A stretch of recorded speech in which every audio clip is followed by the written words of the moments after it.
You're listening to Trickle Down Theories, where football knowledge is power. Join Broncos Country's deep divers at milehighhuddle.com and sound off. And now, here's Erick Trickel. Good morning, afternoon, or evening, ladies and gentlemen, and welcome to Trickle Down Theories. I'm your host, Erick Trickel. On Trickle Down Theories, we talk about all things NFL and the draft. And we have a small focus on the Denver Broncos, as I am an analyst with milehighhuddle.com as well. And we talk about all things, signings, trades, rosters, team needs, training camps, which are going on right now, anything and everything you can think of. Joining me today is my colleague from milehighhuddle.com and Carl Dumler. How is it going, Carl? I'm doing really well, man. It's a nice day out here, and I've been enjoying a nice day playing with my daughter and getting out with the sprinkler and all that fun stuff as a parent. So yeah, can't complain around here. That's always fun. I can't wait till my little one's at that age where we can go out and play with the sprinkler and stuff. Right now, she's just in that. She's not quite walking yet, but she can still move around. She's getting into stuff she doesn't want to, and when she's mad, she lets you know it. She was trying to bite my foot the other day because I wouldn't let her have something or something like that. But the joys of being a father. Yeah, my kid has reached the age of going to psychological warfare to attack me. She informed me when she was mad at me the other day that I have no friends and will be alone the rest of my life. Ouch. Yeah, that one was a little harsh. And then anything else before we jump into this? No, let's do this, man. I'm excited to talk some Bronco training camp. We're finally back to football, and today finally the pads go on and some hits happen. It's a good time of year. Yeah, and they had their first little scrum apparently. I guess it wasn't that big from everything I saw, but Ron Leary was in the middle of it, and it's nice to see. I like seeing the attitude back on the offensive line. That was the thing that they really focused on last year, and you could see it during the games, but they got to take it forward and definitely. But speaking of the offensive line, though, things didn't seem to go so well today. Apparently the pass rushers kind of gave them fits all day long, and not just the pass rushers, but the defensive line in general, which is good for the defense, but hopefully it's just a matter of the defensive line and pass rushers being so good that the offensive line's having a hard time stopping them. Yeah, that's the thing about training camp is if somebody's winning, that means somebody else is losing. So depending if you're an optimist, you look at the people who won and say, man, they're doing really well. If you're a pessimist, you're looking at the people who got beat and you're saying, oh my gosh, this team's going to get destroyed. So that's the way that these battles go. And it doesn't surprise me. The offensive line is still a couple guys coming back from injury, and still, that defensive line, I think it's probably the most underrated group of the entire team. They don't get talked about enough. And I think we'll talk about it more as we go throughout this show, but it doesn't surprise me that they're winning right now. Yeah, and with the offensive line, as you said, they have not just a bunch of guys coming back that are still working back from injury. There's been some moving parts. You have a new starter at right tackle. You have a new right guard in Connor McGovern, even though he did play towards the end of last year. And Ron Leary's been moved to left guard. So there's been some moving pieces. So they just gotta get in their groove. And as you said, I think it's just the fact that Denver's defensive line looks really good, and they're going to be hard for anybody to stop. And I think that once we get into actual games, we're going to see the offensive line just continue to grow and get better, especially when they're not playing their own teammates, guys who they've been going against. And, when they're still kind of holding back a little bit because it's practices, you don't want to overdo it. You don't want to hurt somebody or hurt yourself even. Yeah. Did you hear anything about Derek Wolfe and him being mad? Did something happen there where somebody hit wrong, or? I didn't hear anything about that. The only thing I heard about Wolfe was that he went out for a little bit and he was getting his neck and shoulder area looked at, and it ended up just being a stinger. Okay, well, there was talk that he was angry and yelling at people, and like Ronald Leary went over and tried to calm him down a little bit. So I didn't know if you had heard anything about one of the players just didn't hit right for training camp. Like you said, there's times where you're kind of holding back of things that you would do in a game that you definitely don't want to do to your own teammates. Yeah. I don't know. I didn't hear anything about that. Maybe that was what the little scuffle was about because, as I said, Ron Leary was in the middle of it. And so Maybe the person who worded it that way was meaning that he was in the middle of it trying to break it up. So Okay. I don't know. I'll definitely have to look into that and figure out what was going on. But good news is, though, that will help the offensive line out is the quarterback play. Case Keenum has looked exceptional so far in training camp. Granted, it's only been a few days. He's been quick with his decisions. He's making smart choices. He's making the right throws, accurate throws. And I guess that he's looking really well with just kind of maneuvering in the pocket to avoid what pressure they're really able to bring on. Although, apparently today at one point, Chubb and Miller had one where if they didn't, they collided into each other. And if they didn't, they were destroying Keenum. So it's a good thing that not only that they missed the quarterback, but that neither one of them got seriously hurt. Yeah, if Case Keenum goes down, the season goes down. I mean, that's most teams in the NFL, though. If their starting quarterback goes down, the season's gone. But no, it's been great to hear all this positive energy about Case Keenum and what he's bringing to the team of being that veteran that knows what he's doing. Practices are running a lot smoother. He's making the defense have to work, which is nice. I think maybe the defense has gotten a little bit lazy because, well, the quarterbacks couldn't do anything against him in the last couple of years. But I saw one throw today. I didn't know. I saw the mic'd up portion with Chris Harris, and I think he was covering Emmanuel Sanders, and it just floated right over the top of Chris Harris's fingers, right between Chris Harris and the safety. And Emmanuel Sanders caught it, and Chris Harris kind of turned around and he's just like, "Did you catch that?" And he just looked back at Case Keenum and was like, "Oh my gosh, that's a real quarterback there." And that's good to hear. It's been a while since the Broncos have had competent quarterback play for sure. Yeah, and it's such a boost for everybody. I keep seeing everybody talking about how the defense is struggling, especially the corners and everything. I'm like, well, you have a competent quarterback, so that's going to cause some change there. And then you have a guy like Cortland Sutton, who I don't know if you saw the one 50-50 ball that was thrown up today. Yep. But this guy they're not 50-50 balls when he's involved. They're almost 90-10. It was a ridiculous throw. It was a ridiculous catch. And this is having a quarterback who trusts a rookie like that to make the throw. And man, it's so nice having a competent quarterback because everything with the offense is going to be better because of it. I was just going to say, I mean, that's just it is you don't realize how much the quarterback affects the entire offense until you finally get a competent one in there and you're like, oh my gosh, this helps the offensive line. It helps the run game, helps the wide receivers where they're actually getting thrown where they can run. That's another part of it is the run after or yards after catch, the yak. There's a difference between a completed pass and an accurate pass. That's something I think a lot of people miss when they're evaluating quarterbacks in college. They have this high completion percentage and they're like, oh, they must be really accurate. Well, no, the guys are wide open and they're just kind of hitting them not quite in stride, but it's just an easy catch kind of thing.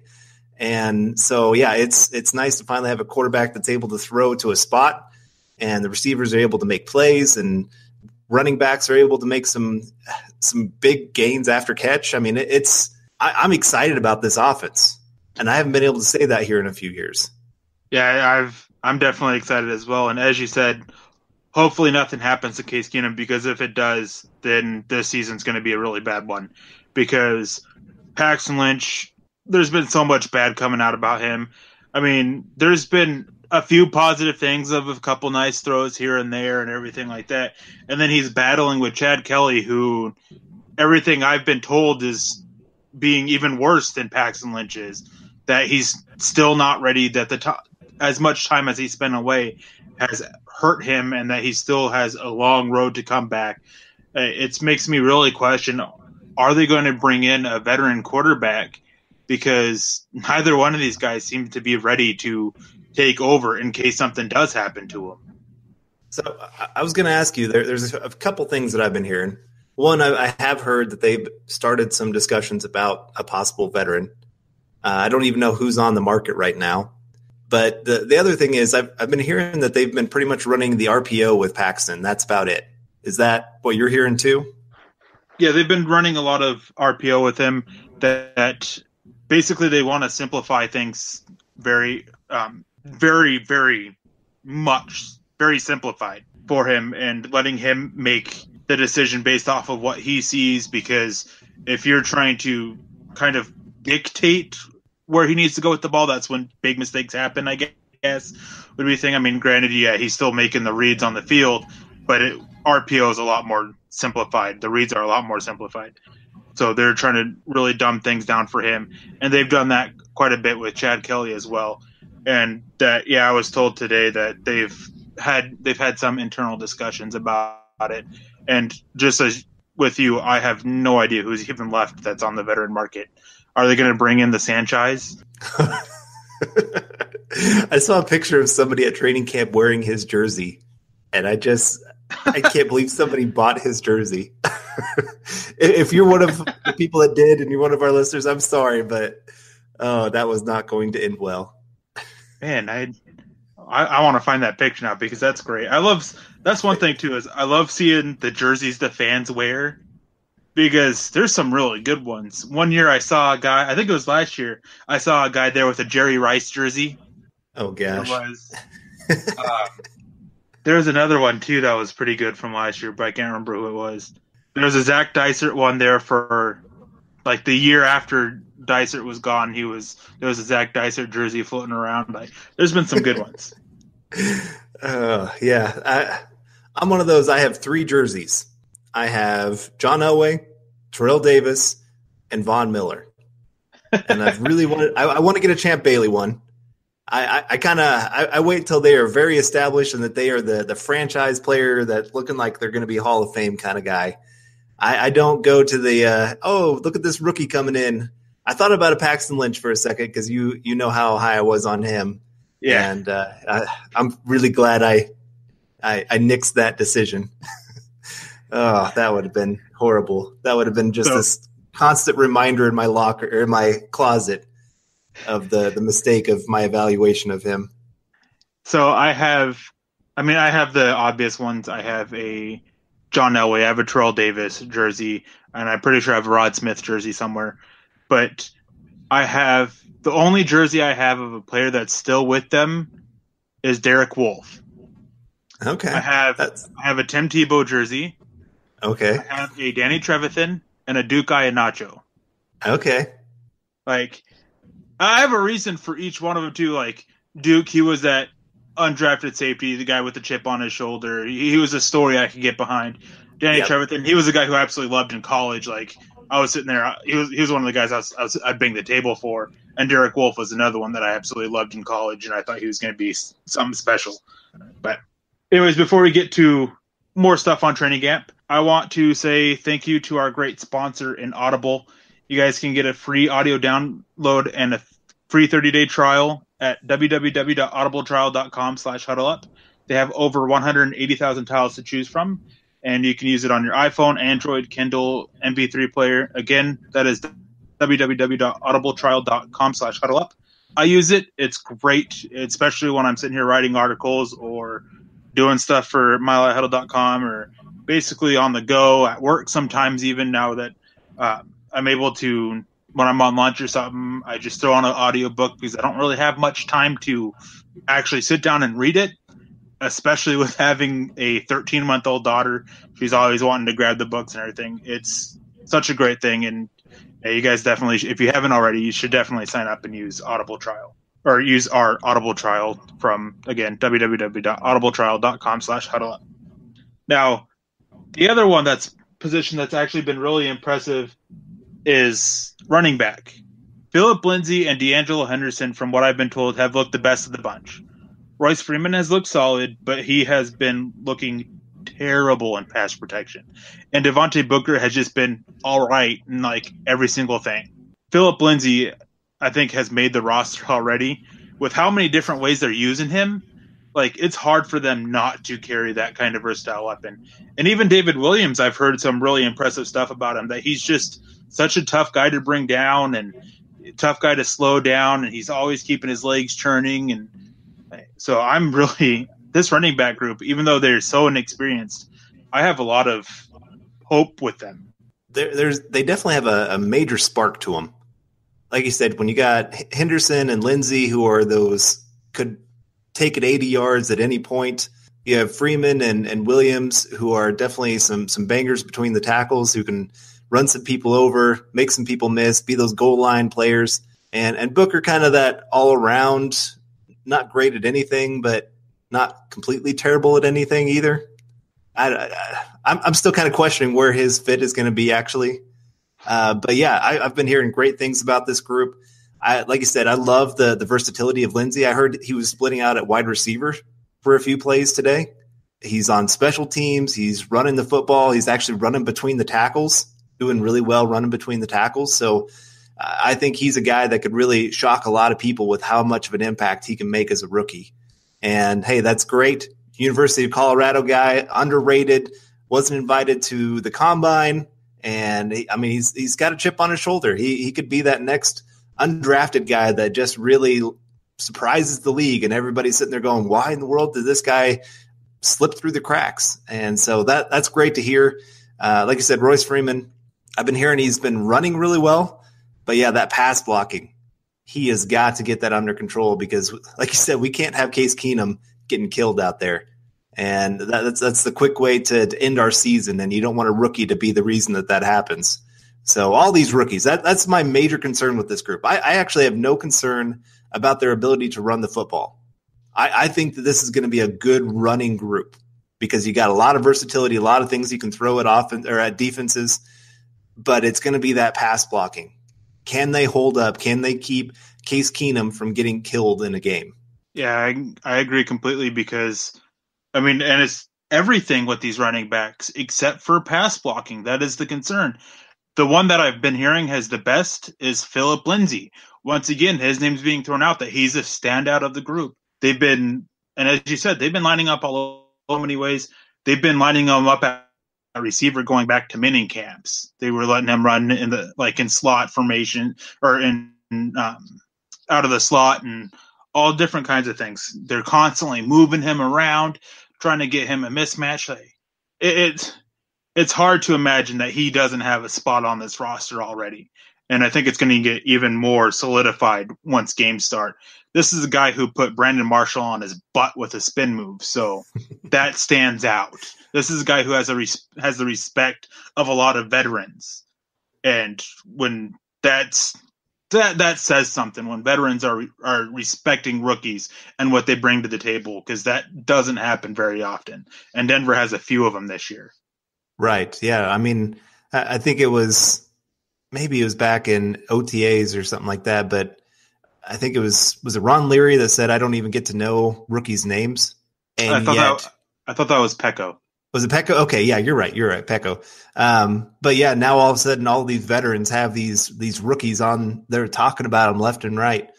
It's amazing to hear what they're having to say about these guys. I was listening to Roby today talk about Hamilton and Sutton and just what they're bringing to the team, that these are going to be impact players day one from the wide receiver position. Brandon Marshall talking about Philip Lindsay and others that have just really talked about this group. But this is where the numbers crunch really comes into play, because how many of these guys can you actually keep? And I know Nick and I talked about it on Twitter earlier today of Andy Janovich. I know he's a fan favorite because we love the fullback here in Denver, but does he even have a spot on this roster with all these running backs that have looking like they could be impact players day one? Yeah, and you have, Freeman and Williams, they're two big between the tackles runners too, so you have short yardage guys. And then you have, getting over to tight ends, you have a guy like Austin Traylor who can come back and play that fullback spot. You have Jake Butt who can do that. You have Troy Fumagalli. You have these guys who can come back and play it. So do you need to use a roster spot on a guy whose special teams regressed from year one to year two and is just a fullback?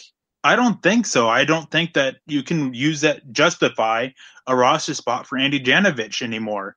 Last year, I kept telling everybody that he's making the roster, and he did. This year, my gut feeling is that he's not. I just don't see how you can justify it with roster math. I'm not seeing it. You have, as I said, you have other tight ends who can do it, and these tight ends are looking great. Jake Butt and Case Keenum, they have a connection already. Troy Fumagalli, he's looking like he's the fastest one of the bunch, and he's apparently has looked really dangerous after the catch. Austin Traylor is the tight end that nobody's talking about, and one guy within the Broncos organization has mentioned that he's actually been the best one of the bunch. His blocking's been great. His catching's been great.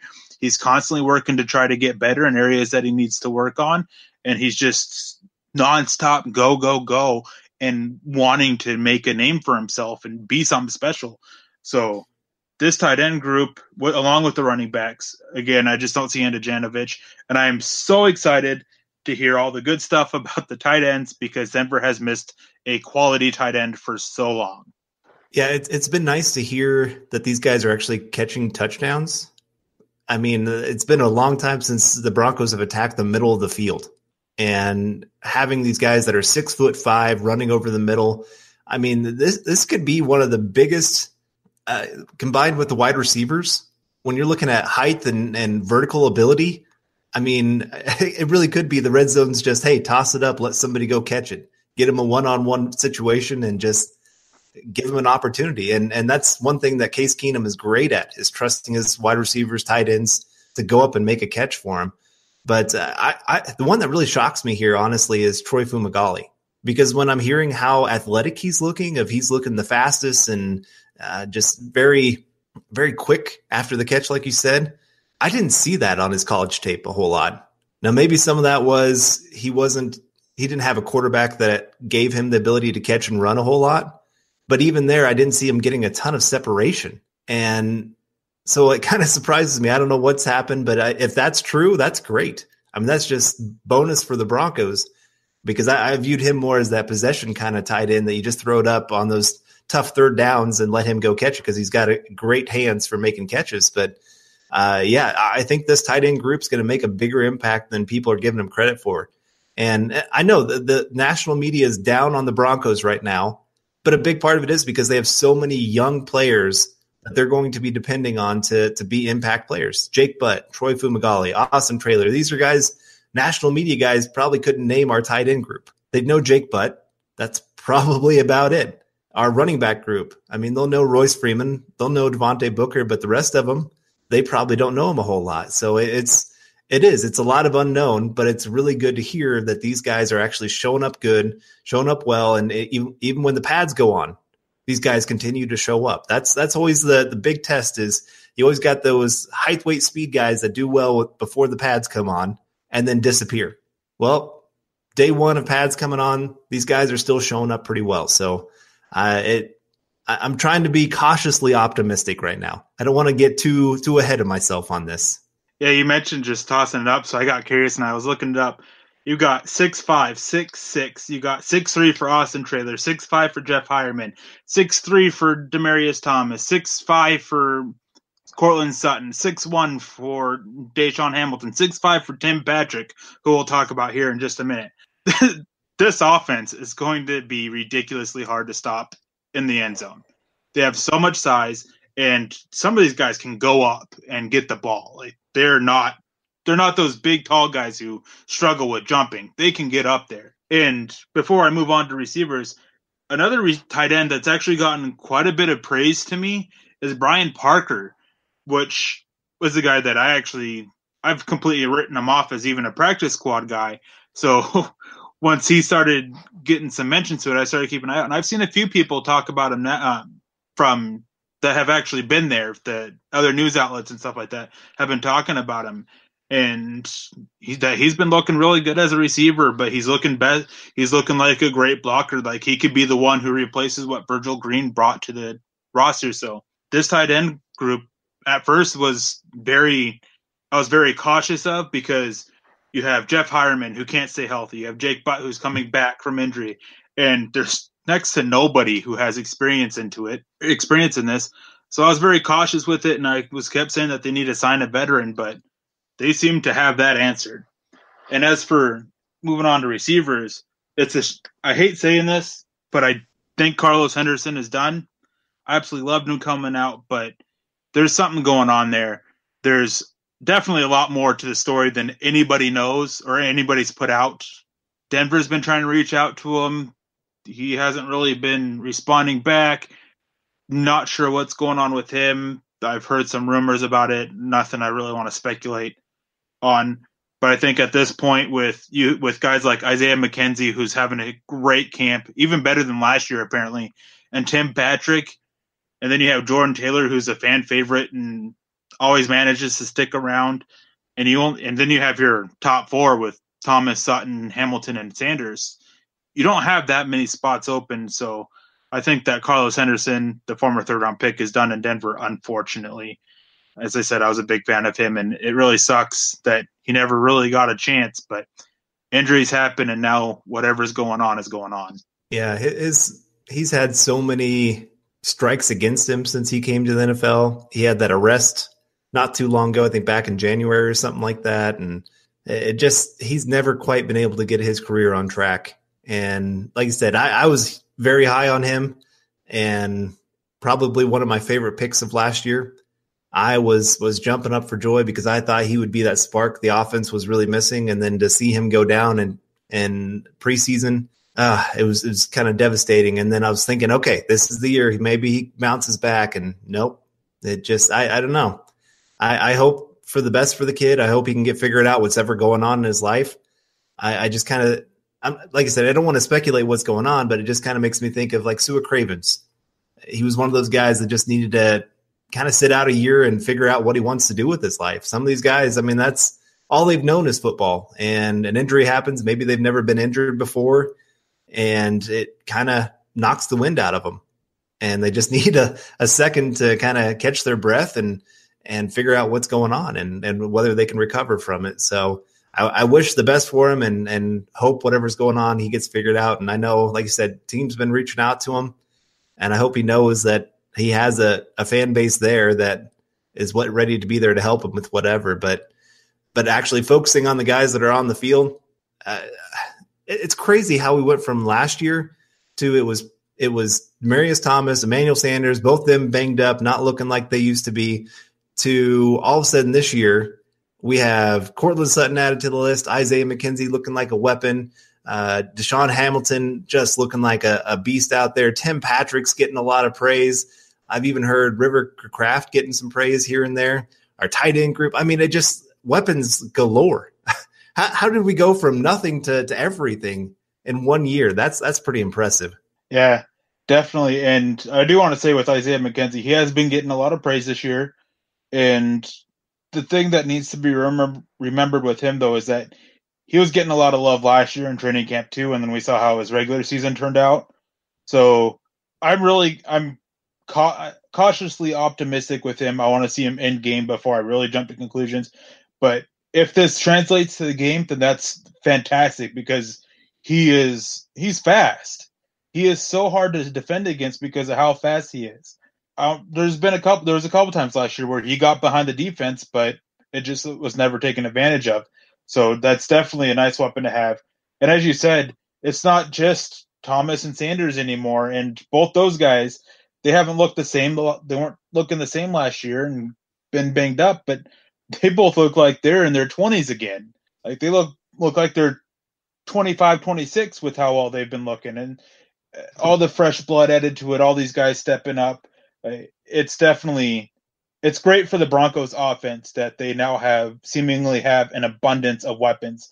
Whereas last year it was basically a bunch of Jags out trying to be weapons for the offense. Like, you're not going to be successful when that's happening. Right. I mean, it was so easy to watch on film. If you watch the All-22, teams would play a lot of cover 2 and just have their safeties cover the outside with Sanders and Thomas. I mean, just double those guys, and then you got the Broncos beat. That was as simple. I mean, it couldn't have been simpler of how to defend the Broncos last year. And it didn't help that Simeon, he hated throwing over the middle. There was a fear there. Even when guys were open, he just refused to throw there. I don't know if he just didn't trust his eyes. There's a lot wrong with Simeon last year. But beyond that, now to have a guy that loves to throw over the middle, you got weapons that can actually attack the middle of the field, and tight ends, wide receivers, running backs. It just this offense is going to be so different than last year. It's going to be night and day. And that's a good thing for the Broncos, and it's a good thing for the defense. It's a good thing for special teams. I mean, just all around, if this offense can really get going, even just becoming an above average offense, this team can make a little bit of noise. For sure. Now, we still have a lot that we want to get to. We still have the whole defensive side of the ball, and we still have some questions from Twitter for you guys. But I want to holler at you about why you guys need to become a Mile High Huddle VIP subscriber. Mile High Huddle's approach is to covering the Broncos. It isn't just about reporting the news, although we do pride ourselves on being able to relay you guys all the breaking news as it's happening in real time. But what we really love to do is focus on breaking down the Broncos in depth with all 22 film reviews, X's and O's, deep dive player evaluations. And when draft time comes around, we have in-depth analysis and scouting reports specifically for the Denver Broncos on them. We save our best and our most in-depth content for our VIP subscribers, for our premium members. So to become a Mile High Huddle VIP and get access to 100% of our written analysis, our VIP insider forums, all you guys got to do is just go to milehighhuddle.com, click on the green banner at the top of the website, click the monthly or annual option, and you'll be locked in. And from there, you get everything. You get access to everything that we produce, and it includes any insider information that we pick up along the way. We work tremendously hard to bring you guys the best Broncos coverage and analysis on the web, and we just ask for your support by becoming a VIP subscriber. Pull the trigger. You guys have my word. You will not be disappointed. Now, getting to the defensive side of the ball, I want to start off with the guy who I've been really hard on. I've been so hard on him that he has me blocked on Twitter. And he apparently is looking great. He's thrown Garrett Bowles a couple times. He's just been wreaking havoc. And he's apparently looked really good when it's been coming to setting the edge against the run, which is the big area that I struggle with his play. And that's Shane Ray. And coming back from that with that wrist injury where they thought that he was going to need to have another little procedure on it again, and he's throwing Garrett Bowles around, like, that's great to hear. He definitely has a chip on his shoulder. Denver declined that fifth-year option. So his future's cloudy. Denver is probably looking to move on from him or Shaq Barrett and get something in return for them. So him doing better, him improving his play, especially against the run, just boosts his value. It helps Denver be able to get something more in return. So it's definitely great to see. And then it gives Denver more pass rushers because last year they struggled getting after the quarterback besides Von Miller. So having these other outside pass rushers with Bradley Chubb in tow now, a healthy Shane Ray, Shaq Barrett, who's also been looking really well. And then you have Jeff Holland, who nobody, from everybody I've spoken to, says that he doesn't look like a rookie out there. This pass rushing group sounds like it's going to be jaw-dropping this season. It makes me think back to 2015, where you have not only great starters, but you have great depth. So teams cannot relax when Von Miller goes out, because the guy that's coming in, well, he's not Von Miller. He's still a threat to get after the quarterback. And that's great to hear. And it's great to hear that Shane Ray's doing so well. I heard he's up to around 250 pounds, which is that's huge. Because there were points last year, wasn't he down to like 220? I think something like that. The lowest that I saw him was that he was at like 228. 228. Okay. But still, I mean, that's for an outside linebacker, that is tiny. And so around 250, the guy I was actually a little disappointed in when I heard his weight was Von Miller. He said he's at about 238 right now. So he said he's going to try to put some weight back on before the season starts. But even there, I'm kind of like, oh man, you need to shape up there a little bit, Vaughn. Put some muscle back on, because I know he worked on a lot of cardio. He said his goal is to be in for about 90% of snaps this year. 95% of snaps. He doesn't want to leave the field as much. But I think with this depth, he might actually leave the field a little bit more, just because, hey, arrested Von Miller and getting some of these other guys in there, that's great for the team. So no, it's a great unit. It's one that a lot of teams are offensive coordinators are going to be staying up late at night, just going, how do we stop this? Who do we stop? That's going to be the big question. Last year was always Von Miller. triple team Von Miller. Don't worry about anybody else. This year, you can't do that. It's going to end very poorly if you just focus on Von Miller. Yeah, and it's not just the outside pass rush stuff to worry about now, too, because from what I've been hearing is Adam Gotsis has added a pretty decent pass rush ability to his repertoire, and he was just a really good run defender last year. Shelby Harris looks even better. DeMarcus Walker is still kind of getting into the groove of things, but he's shown his capabilities as an interior pass rusher. Denver's making it clear is that if you're the opposing quarterback, you need to be getting that ball out immediately because we're going to try to take your head off. Yeah. And then Clinton McDonald's healthy. Yeah. He had 5 sacks last year. I don't even know if he'll make the roster because of, again, it's another numbers crunch. Who do you cut from this group? I don't like. I was sitting there, I was toying with it. It's like, let's see, you have Domata Pecco, Derek Wolfe, Adam Gotsis, Shelby Harris, DeMarcus Walker, Zach Kerr, Clinton McDonald, and I feel like I'm missing somebody else. Well, there's Kyle Pecco, but I don't think he'll make the team. I don't think he makes it either. But it's, who do you move on? Like, do they decide to move on from Zach Kerr to try to keep Clinton McDonald around, or like so many different things that they've got to look into and consider? And just, again, as you said, it's just the roster math, and I'm just not seeing it with how they can keep all these guys that maybe Clinton McDonald, the guy they signed, is the one they get out, and they did just restructure his contract too. So that's always a possibility there. Then, yeah. But this group is so ridiculously talented. And I've heard even the guys that are on the bottom end of the depth chart are looking pretty solid too. I'm excited for that first preseason game, just to watch this group and see them get after quarterbacks. Yeah. It like last year was just so boring. It was run into your guy and just kind of try to push him back into the quarterback. And it bothered me a lot to see that because, and it's hard when you've seen such a historic defense like the 2015 unit that put Tom Brady on his butt, 20 times, 22 times, something like that. Something like that. I mean, it was so much fun to watch that. That was one of my favorite games of all time, just to see Tom Brady just sitting there on the ground going, I don't even know what to do. There's nothing I can do. I'm going to get killed out here. And that's fun to see. But no, this is a great unit. Like I said, I think this defensive line isn't getting talked about enough.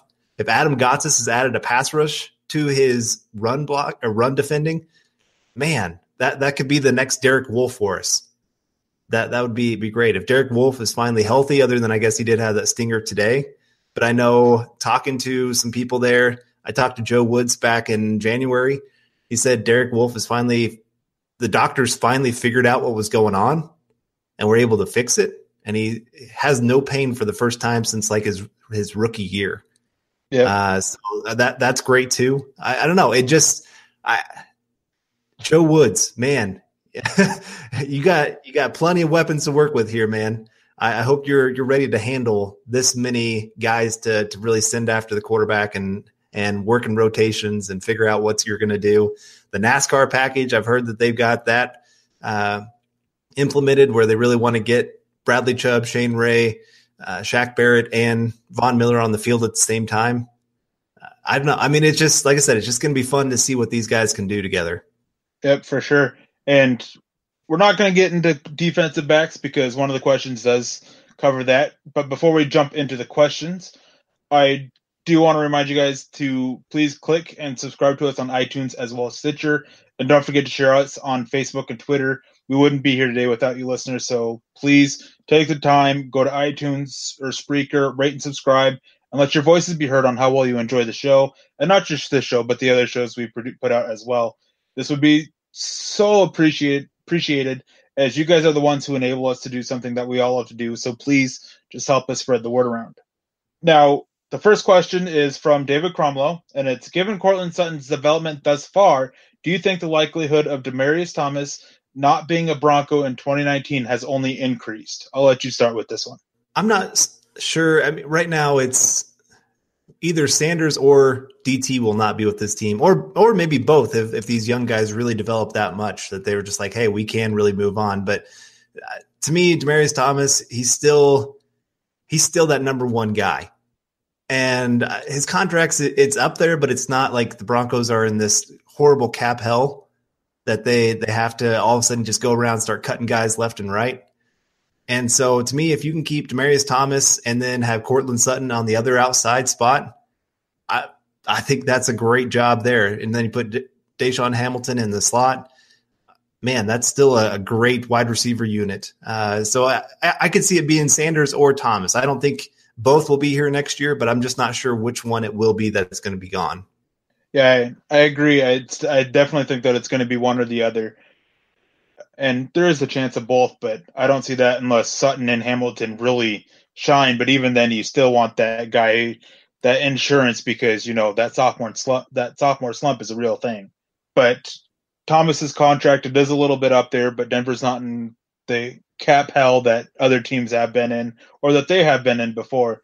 So I don't think it's increased the likelihood. I still think it just is a matter of what Thomas does, what Sutton does, Hamilton, Sanders, and is Thomas willing to kind of redo a deal or maybe sign an extension for a little bit and push the money back, something like that. There's so many factors in it that I don't think it's that the likelihood has increased at all. And then from Jaden on Twitter, we haven't heard much about tight end position. Who has been getting the most touches? Is it Butt? I'm pretty sure Butt is the one who's been getting the most touches. We talked about tight end position earlier on in the show, so we're not going to talk about it much here. But yeah, pretty sure it's been Butt, but the tight ends have been looking pretty well despite the lack of publicity, which is something that I've noticed as well. Yeah, I think something to keep in mind also is the Vikings last year with Case Keenum. They are the team I think played the most out of two tight end sets. So it wouldn't shock me to see the Broncos try to implement that a lot more this year than they have in the years past. Yeah. And then Adam West 77 asks, who is Tim Patrick? Can he make the squad? And will Marquette King ever be used in trickery against the Raiders, say in prime time? See, I wanted to talk about Marquette King because I have never seen a punter talked about more during the first few days of training camp than Marquette King. It's just his personality. That's just the kind of guy that he is. But, he attracts people watching him. But also hearing that he is punting 70 yards down the field and angling it where it goes out of bounds at like the 6-yard line. That is something the Broncos last year desperately needed with how terrible the offense was and did not have it one bit. I think he's going to be one of the most underrated signings of the offseason. Oh, I agree. I thought Marquette King was a great signing at the time. I still think he is, and he has looked beyond exceptional so far in Denver in training camp. And once we get into end games, definitely think that he's going to look better. And I wouldn't be surprised at all if we see him used in some form of trick play, especially against the Raiders. And I think that he would be one to sit there and be very vocal about doing a trick play against the Raiders, because he has made it clear he is not afraid to sit there and say what he thinks or try to make demands of the coaches and stuff like that, because his personality is like that.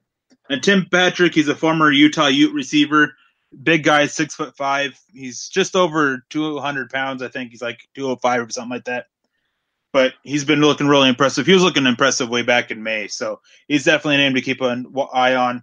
And as I said earlier today, in my last 53-man roster prediction, I wanted to put him on there, but I kind of shied away from it just due to Carlos Henderson. This was before that news came out. And I think I ended up keeping 5 receivers. So just roster math didn't have him on there, but I think right now he's looking at a roster spot. Yeah, something to keep in mind of why this guy was maybe never heard of before this summer. In college, he was hurt quite a bit. I think he missed something like 17 games while he was there at Utah. And so he just never really got that opportunity to get going because of those injuries. And so that's what happens sometimes. You got these guys who slip through the cracks, who are very, very talented, but because of injuries, just never got a chance to really show it. And maybe the Broncos now get that opportunity where he's finally developed, where he's spent enough time here in the NFL and kind of figured out how things go and can actually be that impact guy. Because, you can't coach 6'5". You can't coach that vertical that can go up and make a tough catch. And that's something the Broncos, again, just desperately need, that guy that can go make a play, especially around the red zone. And him and Cortland Sutton, man, it's great to hear these guys coming up with big catches and that the team is trusting them in big moments, because I know the Cortland Sutton touchdown today was I think it was a scenario where they were down by 5 with 1 minute left, have to drive the football field and score a touchdown. And it was 3rd and long. Cortland Sutton goes up, jumps. And I mean, Demaryius Thomas and Emmanuel Sanders were on the field. And who is trusted in that moment to make the tough catch? Cortland Sutton. So that's just great to hear again that these young guys are stepping up, because the Broncos absolutely need it. They're going young. They have moved on from a lot of that 2015 team. I know it was the Super Bowl team, but it got old quick. And in the NFL, if you don't move on, if you don't keep moving forward, you're going to get left behind in the dust. And so they need these young guys to step up for the Broncos to really be that surprise team that nobody's talking about right now, but wouldn't surprise me by midseason if people are talking about them going, man, nobody wants to play this team. Yeah, and also with Tim Patrick too, Cortland Sutton hasn't been the only one making some great catches. He's had a couple, and he had a couple of them today. One of them was it was a beautiful throw in a tight window, and he just reaches out and just effortlessly plucked the ball out of the air. It was a really great catch. Not like acrobatic great, but just technically sound for a receiver. Everything was just on point. Now, the last question is from Driscoll Jones, and this is the reason why I kind of avoided the defensive backs earlier. And he asks, are the cornerbacks really getting destroyed out there? If so, how can they get out of this funk? Not used to seeing the no-fly zone getting abused like that. Well, with the offense, part of the thing is that the offense was so bad last year that everybody's focusing on them and what they're doing. But the cornerbacks, they have had their downs. They've had quite a bit of them. I wouldn't say they're really getting destroyed, because they've had their ups as well. Chris Harris has had some nice plays. Bradley Roby has. Brock has. Isaac Yiadom has. They've all had their nice plays, but they've also had some bad ones. You mentioned a Emmanuel Sanders catch over Chris Harris earlier, where it was just kind of, how did he catch that kind of thing? But it's also the fact that having a accurate quarterback who knows how to place the throws in the right spot is going to hurt these guys as well. So that's definitely part of it. I don't think they're in a funk. I don't think they're getting destroyed, so to speak. I just think that the downs are being reported more because it makes the offense look good than their ups are being reported that makes the offense look bad due to what Denver had last year. Right. I think of that Cortland Sutton catch where it was Isaac Yiadom that was covering him. And Yiadom was actually in perfect position, but you just can't out-jump Cortland Sutton. Yep. I mean, there's nothing any cornerback in the NFL could have done on that play better than what Yiadom had actually done. It was just perfect throw to where it needed to be for Cortland Sutton to be the only person that could go up and catch that. That's just – I've heard a lot of good things actually about Yiadom so far, that he's showed a lot of promise. I mean, he's raw, but he's had a lot of pass breakups. He's been in a lot of – he's given Demaryius Thomas some fits at times. He's given Cortland Sutton some fits at different times. He struggled against the quicker guys like Hamilton and Sanders. But against those bigger guys, he's done well. And so Bradley Roby, I've heard a lot of good things about him showing so far. So I think it's maybe a little over-exaggerated, but it's still a concern. I mean, anytime you lose a Pro Bowl, all-pro kind of talent like Aqib Talib, and you're looking to replace that, and you got a lot of young guys that haven't shown it on the field yet, I mean, you're just always going to question until you see them what they can actually bring to the field. And so I think there's going to be maybe a little downturn, but I think it's going to be balanced out by the fact that there's actually a pass rush. I mean, that was part of the problem last year, was the secondary had to cover forever. The pass rush just wasn't getting home. You tripled Vaughn, and then nobody else could get there. And so the quarterback had all day just to pick that secondary apart. So they got to work together. And so I think overall, I think the defense actually will be better just because I'm more of a trenches guy. I think if you can get the pass rush going, you can disrupt a lot more quarterbacks in this league than you can with having a great secondary. But that's just my personal preference for building a team. Yeah, and then real quickly at safety, I've heard quite a few people mention this, that Parks is getting playing time over Cravens. Well, they're just kind of trying to figure out what's working and what's not. And Parks is, from what I've heard, hasn't looked the best out there. He's had some miscues. He's had some mental mistakes, mental errors. And Cravens, it's been a while since he's played football, so he's got to get his body back into it too. So there's some issues there, and I think that's, in general, the defensive backs, maybe they're not looking as good as they can be right now, but there's definitely some moving parts involved in that. As you said, Keith Talib's gone. Cravens hasn't played in a while. There's a bunch of young guys, a lot of new blood in, so definitely some moving parts there. But I will say that the best thing that I've heard about them is how good Brendan Langley has looked. And again, it's still the fact that he's still a little raw. He still has some work to do, but he looks 100 times better than last year from what I've heard, which is great. I mean, as a rookie last year, a raw rookie like he was, hearing that he's like 100 times better is what Denver really needs, especially at the position moving forward. Right. That was part of drafting him, was you knew he was a 1-year project at least. So this was the year that you really needed to see him be the guy that took that next step. And if he has, that's obviously great for the Broncos. It's still one of those, until we see it on the field, I'm going to hold off judgment on a lot of these positions. But it's good to hear a lot of good things going on. It's good to hear that practices are running a lot smoother than last year. That's partly on the coaches, but that's also partly on just having more competent players that know what they're doing, I would say, than years past. Having a leader at quarterback that knows how to get guys into the right position and get going and keep guys motivated, that's always a great thing to hear. And I kind of like what a lot of these new coaches are doing.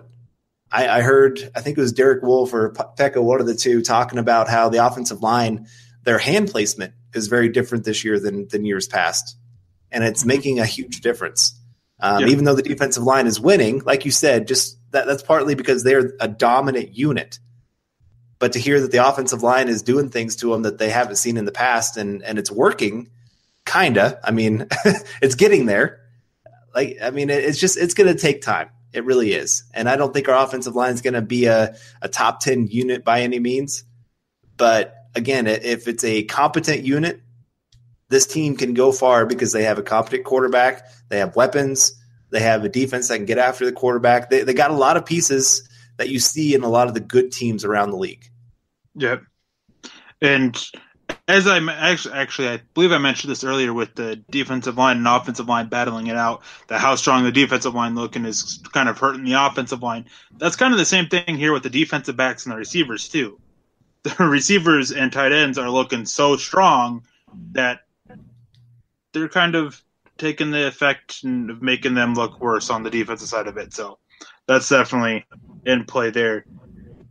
And as you said, before I really wrap this up and get out of this is just training camp. These are just practices. What will really make a lot of these decisions are the games. And now I know Nick Kendall's going to be on here, and he and I were going to do another 53-man roster breakdown for you guys after, I think, game 2 of the preseason, maybe game 3. I can't remember which. And we're going to be talking about that. And I know that I believe after the first preseason game, I'm going to talk about some standouts. Hopefully I can have a guest on for that. Basically, after each game, I'll have the podcast will be focused on who the standouts are and whatnot. So that's definitely the goal for that. Anyways, I want to thank you all for listening to Trickle Down Theories. Please leave a like and subscribe. Follow us on Twitter at Carl Dumler MHH and my own at Erick Trickel. You can always reach us on there with any kind of question, and we'll be more than willing to respond. We love the interaction with all of you guys, the fans, the listeners, readers of our content. Without your support, we wouldn't be where we are. So we thank you for it. And also, please follow at Mile High Huddle for all of our written work from milehighhuddle.com and at Huddle Up Pod for the podcasts that are regularly focused specifically on the Denver Broncos. Even though Trickle Down Theories has gone from kind of a NFL in general and has really narrowed down on the Denver Broncos. But anyways, the other ones are specifically focused on Denver Broncos. Trickle down theories now every now and then still goes on to the brighter ones. Anyways, having you on, it's been great chatting with you. It's been a long time, and I hope to have you on again in the future. Definitely, man. Yeah, I've missed our conversations about football for sure. And I'm glad to hear things are going well for you out there in Alaska. A little jealous that you're in Alaska and I'm stuck in Kansas, but but no, I love Kansas. Don't worry. But no, glad things are going well for you out there, man. And again, it's great to have football back. Yeah, it definitely is. And yeah, as I said, it's been great having you on, and definitely different from when I'm here by myself and I have a 20-minute to 30-minute show, and now you're on and it's been almost an hour, but definitely different. But man, I love talking about football, and it's so much easier to do when there's another person joining you. Anyways, thank you all for listening. I'm your host, Erick Trickel. For Carl, thank you guys, and have a wonderful night. You've been listening to Trickle Down Theories. Join Broncos Country's deep divers at milehighhuddle.com to keep the conversation going.